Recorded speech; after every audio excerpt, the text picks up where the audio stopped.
penalty and procedure under section 33 to 31 to 33 of the Trade Union Act 1926. Especially the penalty and procedure provided इस act में इसलिए provide किया गया है कि ट्रेड यूनियन के क्या कर्तव्य हैं जो कि रजिस्ट्रार के प्रति हैं वो करने पड़ेंगे, वरना उसके लिए अगर उसमें उसको करने में फेल किए, डिफॉल्ट किए, तो उसके लिए दंड का प्रावधान इस सेक्शन में दिया गया है। तो स्पेशली हम पढ़ते हैं section 31 failure to submit return.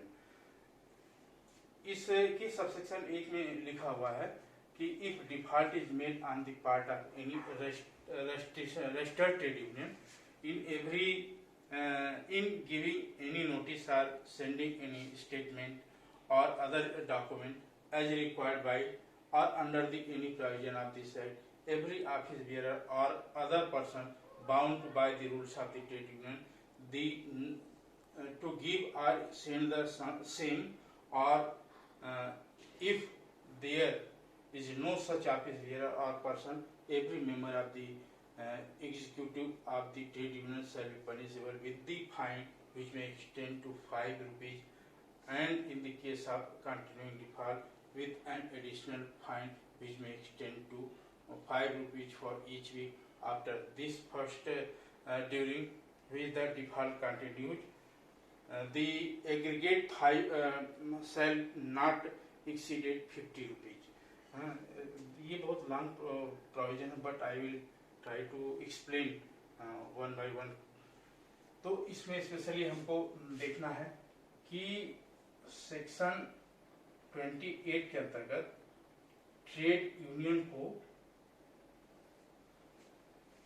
कुछ रिटर्न्स सबमिट करने होते हैं, उसको विवरणियां कहते हैं, विवरणियां सबमिट करने होते हैं, वो मैंडेटरी है। और ऐसा जो रिटर्न्स हैं वो सबमिट किनको करने होते हैं? रजिस्ट्रार को।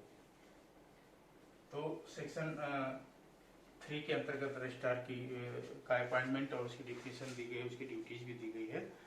तो इस काम को फेल करने में कौन कौन लोग फेल करने में, वैसे तो हम अगर समरली कहें तो ट्रेड यूनियन, लेकिन ट्रेड यूनियन में जो ऑफिस बियरर है, ऑफिस बियरर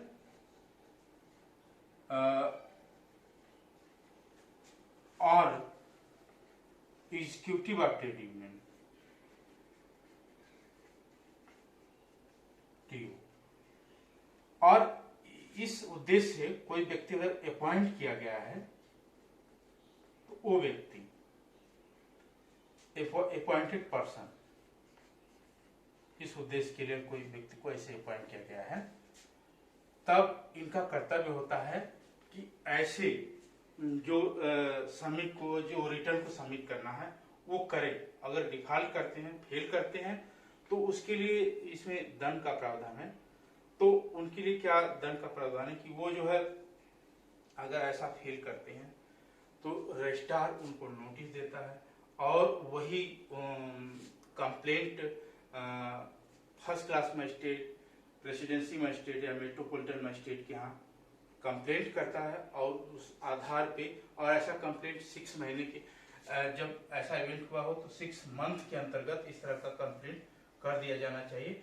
ऐसा कंप्लेंट रजिस्ट्रार तो करेगा ही करेगा, इसकी रजिस्ट्रार के अलावा अगर रजिस्ट्रार किसी को ऑथराइज करता है, तो ऑथराइज पर्सन भी इस तरह का कंप्लेंट कर सकता है। ऑथराइज पर्सन भी इस तरह का कंप्लेंट कर सकता है, और ऐसा कंप्लेंट मजिस्ट्रेट के यहाँ किया जाएगा और वो उसका कॉन्फिडेंस लेगा, ट्रायल करेगा, फिर इस तरह से अगर उनकी वो दोष साबित हो गया तो कन्विक्ट किए जाएंगे। और कन्विक्शन का जो प्रोविजन है वो 33 में है, वो मैं इसमें भी है, और 33 में उसका प्रोसीजर है वो उस तरह से किया जाएगा। तो अब इसमें हमको स्पेशली ये चीज देखनी है कि ट्रेड यूनियन की इन लोगों को करना क्या होता है। तो पहले तो सबमिट रिटर्न करने में फेल करते हैं, एक बात। दूसरा, कोई स्टेटमेंट है, ये दूसरा है कोई स्टेटमेंट, वो स्टेटमेंट जो है वो ये सब सारे जो स्टेटमेंट होंगे रजिस्ट्रार के द्वारा रिक्वायर्ड होंगे, रजिस्ट्रार रिक्वायर्ड, उसको जरूरत होगी कि इस तरह का जो सूचना है हमको स्टेटमेंट है वो प्रोवाइड किए जाए। फिर अदर डॉक्यूमेंट, अगर कोई अन्य डॉक्यूमेंट है तो उसके बारे में भी लिखा गया है, अदर डॉक्यूमेंट्स।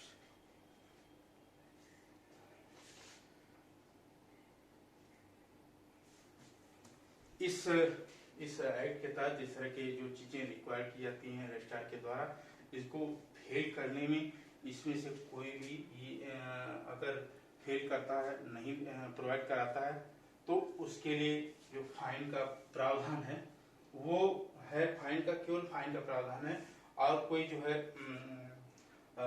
इम्प्रिजनमेंट का नहीं है। तो फाइन जो है वो कितने तक, अप टू है, अप टू मतलब extended to 5 rupees, RS 5 rupees. तो अप टू 5 रुपीज का मतलब है कि 1 रुपये भी हो सकता है। जो अगर उस टाइम की जो मान लीजिए 1926 की जो यूनिट होगी उसमें सबसे कम से शुरू होगा, तो इसकी यूनिट 1 रुपये से है। अगर 1 रुपये चलन है तो 1 रुपये से 1 रुपये होगा, या तो 5 रुपये तक होगा। अभी तक ये अमेंडमेंट करके बढ़ाया गया नहीं है, ऐसा का अमेंडमेंट अभी आया नहीं है कि जो है वो 5 रुपये से वो ज़्यादा बढ़ना चाहिए। अभी 1926 ऐसे ही चला आ रहा है। तो अब क्या है कि इतना जो 5 रुपये है, लेकिन हर वीक करके अगर इन्होंने डिफॉल्ट कर दिया है तो उस दिन से, जिस दिन से सूचना मांगी उस दिन से इन्होंने डिफॉल्ट कर दिया है, वहां तक का वो तो प्राइमर को चाहे 5 रुपया, इनको 5 रुपये तक का जो जुर्माना हो तो देना पड़ेगा।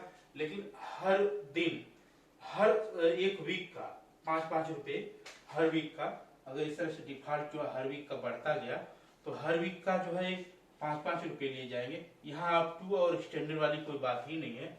और ये जो है अप टू जो है कितने लिए जाएंगे, ये अप टू जो है केवल 10 बार तक लिए जाएंगे, 10 वीक तक का लिए जाएंगे। और वो 10 वीक का जो हिसाब आता है 50 रुपये। इससे ज्यादा का जो है जो फाइन हो नहीं इम्पोज किया जा सकता। ये मैंडेटरी प्रोविजन में लिखा हुआ है कि जो है वो 50 रुपये से एक्सीड नहीं करेगा। ये तो बात है कि जो ट्रेड यूनियन के जो ऑफिस बियरर हैं, एग्जीक्यूटिव हैं, और जो इस तरह के अपॉइंटेड पर्सन है जिनको इस तरह के काम करने हैं और वो इस तरह का फेल किए हैं, तो उनके लिए दंड का एक प्रावधान है। अब हम इसके दूसरे पार्ट पे जाते हैं, वो इसका सबसेक्शन 2 है। तो सबसेक्शन 2 में को बताने के लिए थोड़ा इसको हमको डिलीट करना पड़ेगा, इरेज करना पड़ेगा। तो मैंने इसको इरेज कर दिया। अब मैं इसके सबसेक्शन 2 को लिखता हूँ। सेक्शन 33 के 33 का सेक्शन 33 का सबसेक्शन 2 है। इस पर हम बात करते हैं। इसको पहले इसके पेयर प्रोविजन को पढ़ते हैं, फिर इसके बाद हम एक्सप्लेन करते हैं। Any person who wilfully makes or causes to be made any false entry or any omission from the general statement, the copy of rules or the copy of alteration of the rules which are required to be submitted to the registrar in case of registered trade union, section 25 of Act shall be punishable with fine which may extend to 500 rupees। तो अब देखिए यहाँ पे ये तो वो अलग category हो गई। अब जो इसमें स्टेटमेंट बनाना है, क्या है कि कोई खास ऐसे स्टेटमेंट में और रिटर्न्स में, स्टेटमेंट्स और रिटर्न्स, जो कॉपी ऑफ रूल्स होती है, कॉपी ऑफ रूल्स अभी मैं क्लियर कर देता हूं क्या है। अगर इसमें कोई कैसा जो है एक्ट किया गया है, जो क्रिमिनल एक्ट है, तो फॉल्स एंट्री की गई है, फॉल्स एंट्री। ऐसा जो एक्ट किया गया वो फॉल्स एंट्री है, एक बात। और एनी ओमिशन, कोई ओमिशन किया गया है,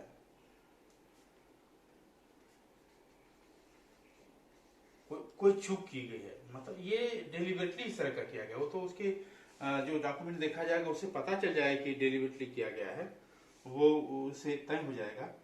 तो इस तरह का ओमिशन किया गया किस चीज में, कि ये जो जनरल स्टेटमेंट है और रिटर्न आदि कॉपी ऑफ रूल्स है, इसमें इस तरह के जो फॉल्स एंट्री की गई, और रिटर्न तो 28 वाला किया गया, सेक्शन 28 के अंतर्गत वाला है। तो अब इसके लिए जो पनिशमेंट का प्रावधान है वो भी केवल जो है आर्थिक दंड है, वो है केवल फाइन से है, fine up to extended to 500 rupees only, RS 500 रुपये तक का उस पर जुर्माना हो सकता है। यहाँ पे असल में स्पेशली उसकी इंटेंशन को देखा जाना है, जो क्योंकि उसका इंटेंशन इस तरह का होता है कि इस तरह का जो जनरल स्टेटमेंट है, रूल्स ऑफ कॉपी है, the copy of alteration of the rules है। अगर मान लिया जो रूल्स, अब हम रूल्स की कॉपी बताते हैं, ये रूल्स कॉपी वास्तव में क्या होती है, जब ट्रेड यूनियन का कॉन्स्टिट्यूशन होता है, ट्रेड यूनियन जब बनाई जाती है और जब फॉर्म ए भरा जाता है, उसके साथ रूल्स कॉपी भी अटैच होती है। ट्रेड यूनियन के रजिस्ट्रेशन के टाइम पे रूल्स कॉपी उसको कहते हैं। तो ये रूल्स कॉपी स्पेशली जो सेक्शन 6 है उसके आधार पे क्या क्या उनके ऑब्जेक्टिव्स हैं, वो एक उनका मेमोरेंडम ऑफ एसोसिएशन होता है, वो कॉन्स्टिट्यूशन होता है, और एक वो अपने नियम कायदे लिख रखे होते हैं। लेकिन वो सेक्शन 3 में बताए, सेक्शन 6 में बताए गए नियमों के पार नहीं होना चाहिए, उससे ऊपर नहीं होना चाहिए, उसका वायलेशन नहीं होना चाहिए। तो रूल्स की कॉपी जो लिखी जाती है, ट्रेड यूनियन जो बनाने वाला होता है, वो रूल्स की कॉपी या तो कहीं से फ्रेम करवाता है, खुद फ्रेम करता है, उसके अपने खुद के ऑब्जेक्टिव होते हैं, उसका क्या उद्देश्य होता है, वो रूल कॉपी होती है। तो अगर उसमें कोई अल्ट्रेशन करना है, कोई रूल की कॉपी देना है रजिस्ट्रार को, अगर उसमें फॉल्स एंट्री आदि की गई, कोई ओमिशन किया गया है, तो उसके लिए दंड का ये प्रावधान है। तो दंड का प्रावधान मैंने लिख दिया, उसको एक्सप्लेन भी कर दिया, रूल की कॉपी मैंने बता दिया। अब मैं आपको सेक्शन 32 में एक अभी तक तो हम जो तीन तरह के दंड के बारे में बात की है, जो कि 31 के सबसेक्शन 1 में है, उसको हम एक बार फिर से रिपीट कर देते हैं। उसमें जो है 5 रुपये और 50 रुपये तक का है, और इसके सबसेक्शन 2 में जो प्रावधान है वो अप टू 500 तक का है। क्योंकि इसमें जो है उसने बिल्कुल डेलिबरेटली इस तरह का काम करता है, तो थोड़ा सा जो उसका मोटिव है वो थोड़ा मॉडिफाइड है, इसलिए जो है अब हम देखते हैं सेक्शन 32 पे। इसमें क्या है, सप्लाइंग फॉल्स इंफॉर्मेशन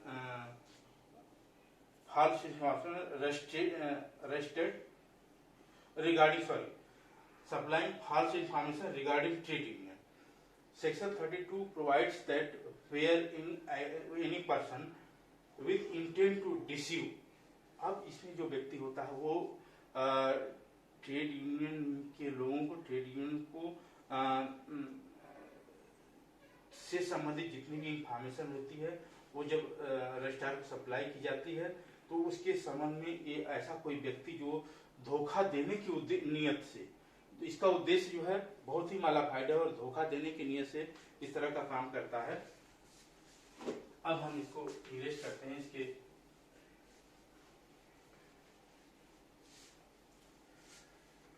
सेक्शन 33 पे बात करते हैं, तो सॉरी सेक्शन 32 इस पे बात करते हैं।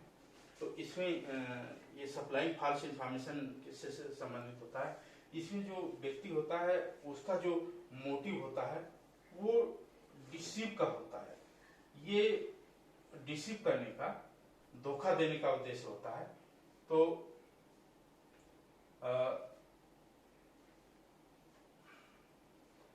इसके लिए जो दंड का प्रावधान है वो भी ज्यादा नहीं, 500 रुपये है, तो अप टू 500 है। अब इसमें किन किन कामों के लिए उसको दंड दिया जाएगा, क्या क्या इस तरह का काम करता है, जो कौन सी उसकी जो है ऑफेंसिव हरकतें हैं, क्रिमिनल नेचर की हरकतें हैं, तो हम उसको इसके क्लाज ए में पढ़ते हैं।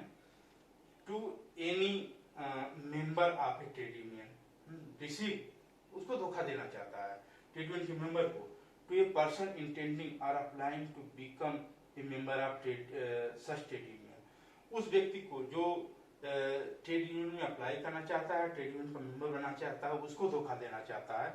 और फिर कोई document purporting to be the copy of any rules of the trade union, और उस जो डॉक्यूमेंट है, जो रूल की कॉपी है या ऐसे एक्ट में का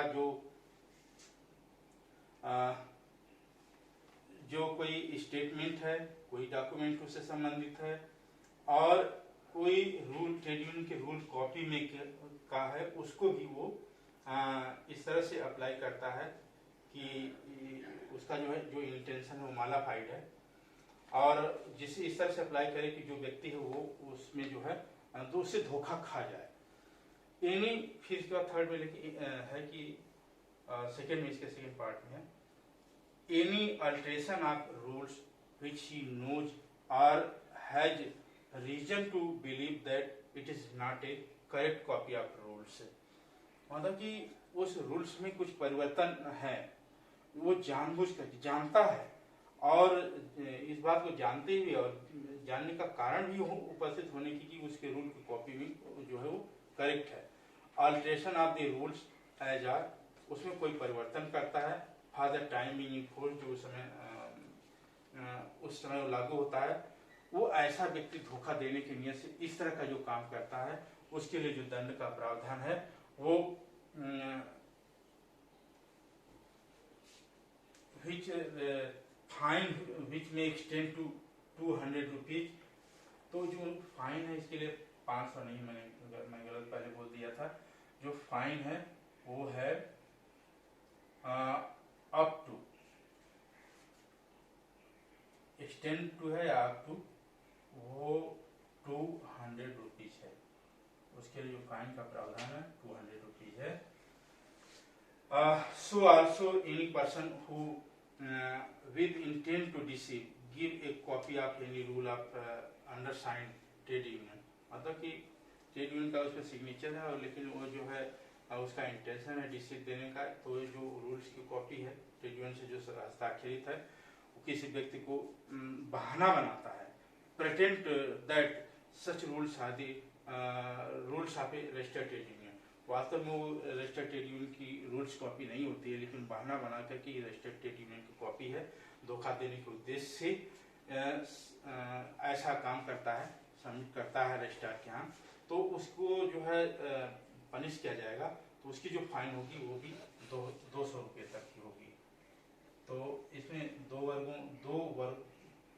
दो तरह के क्रिमिनल एक्ट के लिए दंड का प्रावधान है, उसमें भी जो फाइन है 200 रुपये तक बढ़ा किया जा सकता है।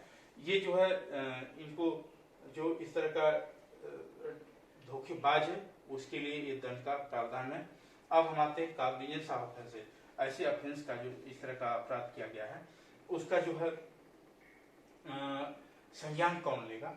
तो बहुत क्लियर सी बात है कि जो प्रेसिडेंसी मजिस्ट्रेट है, मजिस्ट्रेट ऑफ फर्स्ट क्लास है, और मेट्रोपॉलिटन मजिस्ट्रेट है। हालांकि ये तीनों चीजें नहीं लिखी, केवल मजिस्ट्रेट प्रेसिडेंसी मजिस्ट्रेट और magistrate of the first class है। तो इस बात को हम क्लियर कर देना चाहते हैं, क्योंकि जो कलकत्ता, बॉम्बे और मद्रास में, चेन्नई में इस समय ये प्रेसिडेंसी मजिस्ट्रेट की कोर्ट जो है एग्जिस्ट करती है, तो वहाँ पे प्रेसिडेंसी मजिस्ट्रेट होगा, और जहाँ जो डिस्ट्रिक्ट है, जहाँ पे जो मेट्रोपॉलिटन सिटीज नहीं है, तो वहाँ पे magistrate of the first class होता है और वो उसका संज्ञान ले सकता है।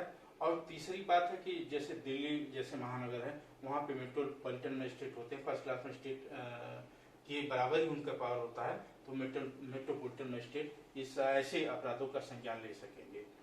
तो अब ऐसे अपराधों का संज्ञान लेने के लिए कोई तो कंप्लेंट करेगा, तो कंप्लेंट करने के लिए कौन कर सकता है, तो रजिस्ट्रार ऐसे केस के लिए किसी जो मजिस्ट्रेट है, जो संबंधित मजिस्ट्रेट है, वहाँ पे कंप्लेंट करेगा या ऐसे किसी व्यक्ति को अथराइज करेगा, उसको रेटिफाइड करेगा कि इस तरह का आप जो है कंप्लेंट कर लीजिए, तो उस तरह का कंप्लेंट किया जा सकता है और मजिस्ट्रेट उसका ट्रायल करेगा। ट्रायल के उपरांत अगर जो व्यक्ति दोषी पाया जाएगा उसको जो मजिस्ट्रेट होगा वो अप टू करेगा। और यहाँ पे हम एक बार और क्लियर कर देना चाहते हैं कि किस एटीट्यूड का, किस मिजाज का वो जज है, मजिस्ट्रेट है, वो चाहे तो 200 कर देगा, पूरा ही कर देगा, चाहे तो 100 रुपये कर देगा या 1 रुपये प्रतीकात्मक दंड देकर के छोड़ देगा।